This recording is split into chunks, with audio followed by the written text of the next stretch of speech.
அனைவருக்கும் கண்ணையன் அவர்களே, வரவேற்புரை நிகழ்ச்சி அமர்ந்திருக்கின்ற செல்வம் அவர்களே, கருத்துரை வழங்கி அமர்ந்திருக்கின்ற பழனிசாமி தம்பி அவர்களே,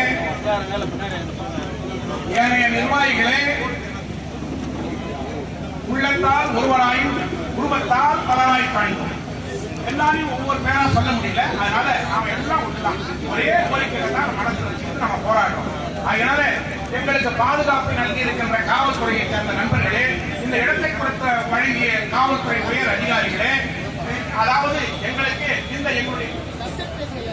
எங்களுடைய மனநிலையை விளக்குவதற்காக வந்து உறுதிப்படுத்த வேண்டும். இன்னொன்று சமீபத்தில் ஒரு செய்தி ஒன்று வந்தது.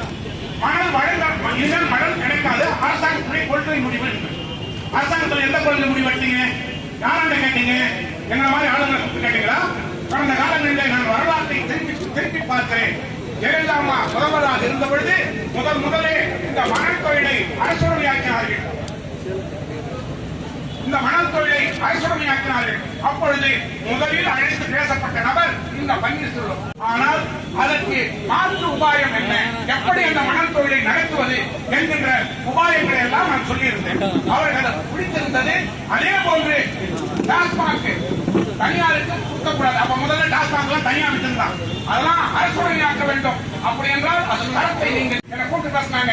அதுக்கப்புறம் இபிஎஸ் அண்ணன் வந்தாங்க, என்ன கூப்பிட்டு பேசினாங்க. எல்லா நிர்வாகிகளும் தான் போயிருந்தோம். எல்லாரும் ஏறக்குறைய 600-700 பேர் போய் ஓபிஎஸ் அண்ணன் வீட்டில் உட்காந்துட்டோம். இபிஎஸ் அண்ணன் வீட்டில் உட்காந்துட்டோம், ஓபிஎஸ் அண்ணன் வீட்டில் உட்காந்துட்டோம். சரியான பதில் இருந்தது. சரியான முறையில் நடந்து கொண்டார்கள். ஆனா அதுக்கப்புறம் என்னன்னு கேட்டீங்கன்னாக்கா, கலைஞர் இருந்த போதும் கலைஞர் அண்ணா அறிவாலயத்துக்கு அழைத்து உங்களுக்கு என்ன பிரச்சனையா, என்னென்ன பண்ணா நல்லா இருக்கும் கூப்பிட்டு கேட்பாரு. 3 முறை கூப்பிட்டு கேட்டுக்காரு. நாங்க எல்லாரும் ஒன்னா போயிருக்கோம். எல்லாரும் இங்க சென்னையில இருந்து கூட 30-20 பேர். மணல் லாரி உரிமையாளர்கள் அல்ல, நாங்கள் கொள்ளையர்கள் அல்ல, நாங்கள் நாட்டு மக்களோடு சேர்ந்த மக்கள். ஆகையினாலே உங்களுக்கு அனைவருக்கும் என் நெஞ்சார்ந்த வணக்கத்தையும் நன்றியையும் தெரிவித்துக் கொள்கிறேன்.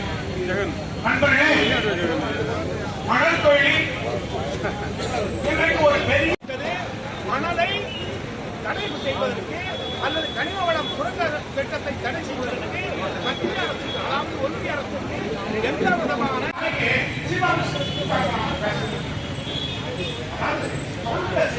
நாங்கள் சொல்வதுதான் செய்வோம், செய்வதைத்தான் சொல்வோம். அருமையான சொன்னதை செய்யா, சொல்வதான் செய்யா, எதுவுமே